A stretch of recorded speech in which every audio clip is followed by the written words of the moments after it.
Hi ನಮಸ್ತೆ ಎಲ್ಲಿಗೂ welcome back to ಭೋಜನ ಉಪಹಾರ ಯೂಟ್ಯೂಬ್ ಚಾನಲ್ಗೆ ನಿಮಗೆಲ್ಲರಿಗೂ ಸ್ವಾಗತ. ನೋಡಿ, ಹೆಸರುಬೇಳೆ ರಸಮ್ನ ಹೇಗೆ ಮಾಡೋದು ನೋಡ್ಕೊಳ್ಳಿ. ತುಂಬಾ ಚೆನ್ನಾಗಿರುತ್ತೆ ರುಚಿ. ಇದು ಒಮ್ಮೆ ಮನೆಯಲ್ಲಿ ಟ್ರೈ ಮಾಡಿ ನೋಡಿ. ಈ ರೆಸಿಪಿ ಇಷ್ಟೊಂದಾಗಿಬಿಟ್ಟು ಲೈಕ್ ಮಾಡಿ ಮತ್ತು ಸಬ್ಸ್ಕ್ರೈಬ್ ಮಾಡ್ಕೊಳ್ಳಿ. 1 ಟೇಬಲ್ ಸ್ಪೂನಷ್ಟು ಜೀರಿಗೆ ಮತ್ತು 1 ಟೇಬಲ್ ಸ್ಪೂನಷ್ಟು ಕಾಳು ಮೆಣಸನ್ನು ನಾವು ಹಾಕ್ಕೊಳ್ಳಿ. ನೋಡಿ, ಈ ಥರ ಫ್ರೈ ಮಾಡ್ಕೋಬೇಕು ಲೈಟಾಗಿ. ನೀವು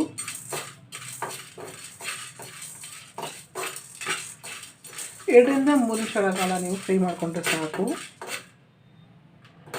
ಒಂದು ಪ್ಲೇಟಿಗೆ ಶಿಫ್ಟ್ ಮಾಡ್ಕೊಳ್ಳಿ. ನೀವು ಸ್ಟವ್ನ ಆನ್ ಮಾಡಿಬಿಟ್ಟು ಒಂದು ಕುಕ್ಕರ್ ಇಟ್ಕೊತಾ ಇದ್ದೀನಿ. ಸೊ ಕುಕ್ಕರಿಗೆ 1/4 ಪಾವಷ್ಟು ಹೆಸರುಬೇಳೆ ಹಾಕೋಬೇಕು. ಅಂತ ಹೇಳಿದರೆ 150 ಗ್ರಾಮ್ ಅಷ್ಟು ವಾಶ್ ಮಾಡಿಬಿಟ್ಟು ನಾನು ಹಾಕ್ಕೊತಾ ಇದ್ದೀನಿ. ನೋಡಿ, 1 ಲೋಟದಷ್ಟು ನಾನು ನೀರು ಹಾಕ್ಕೊತಾ ಇದ್ದೀನಿ. 2 ಟಮಾಟೆ ಹಣ್ಣನ್ನು ನಾನು ಕಟ್ ಮಾಡ್ಕೊಂಡು ಹಾಕ್ಕೊತಾ ಇದ್ದೀನಿ. ನೋಡಿ, ರುಚಿಗೆ ಅನುಗುಣವಾಗಿ ಉಪ್ಪು ಹಾಕ್ಕೊತಿದ್ದೀನಿ. ಮತ್ತು ನೋಡಿ, ಒಂದು 1/4 ಟೀ ಸ್ಪೂನಷ್ಟು ಅರಿಶಿನ ಹಾಕ್ಕೊತಾ ಇದ್ದೀನಿ. ಕುಕ್ಕರ್ನ ಲಿಡ್ ಕ್ಲೋಸ್ ಮಾಡಿಬಿಟ್ಟು 2 ವಿಸಲ್ ಮಾಡ್ಕೊಳ್ಳಿ. 2 ವಿಸಲ್ ಆದಮೇಲೆ ತಣ್ಣಗಾದ್ಮೇಲೆ ಕುಕ್ಕರ್ನ ಮುಚ್ಚಳ ತೆಗೆದುಬಿಟ್ಟು ನೋಡಿ, ಈ ಥರ ಮಸಿ ಕುಲಲ್ಲಿ ಚೆನ್ನಾಗಿ ನಾವು ಮಸ್ಕೋಬೇಕು.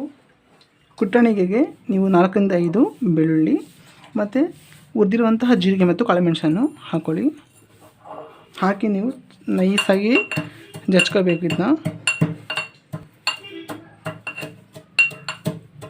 ತುಂಬಾ ರುಚಿ ಬರುತ್ತೆ ಇದು, ಮತ್ತು ದೇಹಕ್ಕೂ ತುಂಬಾ ಒಳ್ಳೆಯದು. ಹೆಸರು ಕಾಳು ತುಂಬಾ ತಂಪು ಕೂಡ. ಬೇಸಿಗೆ ಟೈಮಲ್ಲಂತೂ ಹೇಳಿ ಮಾಡಿಸುವಂತಹ ರಸಮ್ ಕೂಡ ಇದಾಗಿದೆ.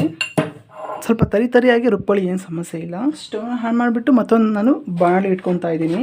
ಸೊ ಇವಾಗ ಒಗ್ಗರಣೆ ಕೊಡಬೇಕು. ಅದರಿಂದ 2 ಟೇಬಲ್ ಸ್ಪೂನಷ್ಟು ಅಡುಗೆ ಎಣ್ಣೆ ಹಾಕ್ಕೊತಾ ಇದ್ದೀನಿ.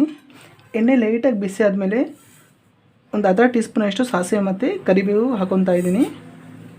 ಸಾಸಿವೆ ಚಟಪಟ ಅಂದಾಗ ನೋಡಿ, ಜಜ್ಜಿರುವಂತಹ ಕಾಳುಮೆಣಸು, ಜೀರಿಗೆ ಮತ್ತು ಬೆಳ್ಳುಳ್ಳಿಯ ಮಿಶ್ರಣವನ್ನು ಹಾಕ್ಕೊಳ್ಳಿ.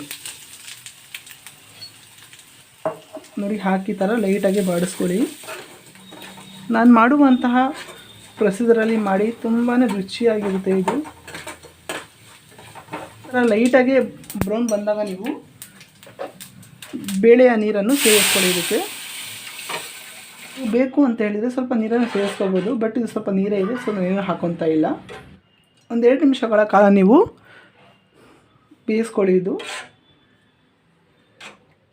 ಅದಷ್ಟು ಅಚ್ಚ ಖಾರದ ಪುಡಿ ಹಾಕ್ಕೊತಾ ಇದ್ದೀನಿ. ಸ್ವಲ್ಪ ಖಾರ ಇದೆ, ನೀವು ಖಾರ ತಿಂತೀರ ಅಂತೇಳಿ ಸ್ವಲ್ಪ ಜಾಸ್ತಿನೇ ಹಾಕೋಬೋದು. 1/4 ಟೀ ಸ್ಪೂನಷ್ಟು ಧನಿಯಾ ಪೌಡರ್ ಹಾಕ್ಕೊತಾ ಇದ್ದೀನಿ. ಚೆನ್ನಾಗಿ ತಿರ್ಸ್ಕೋಬೇಕು.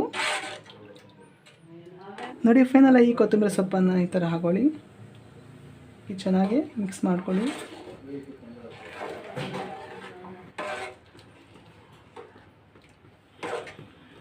ಫೈನಲ್ ಆಗಿ ರೆಡಿಯಾಗಿದೆ ಇದು. ಸ್ಟವ್ನ ಆಫ್ ಮಾಡ್ಕೊಬಿಡಿ.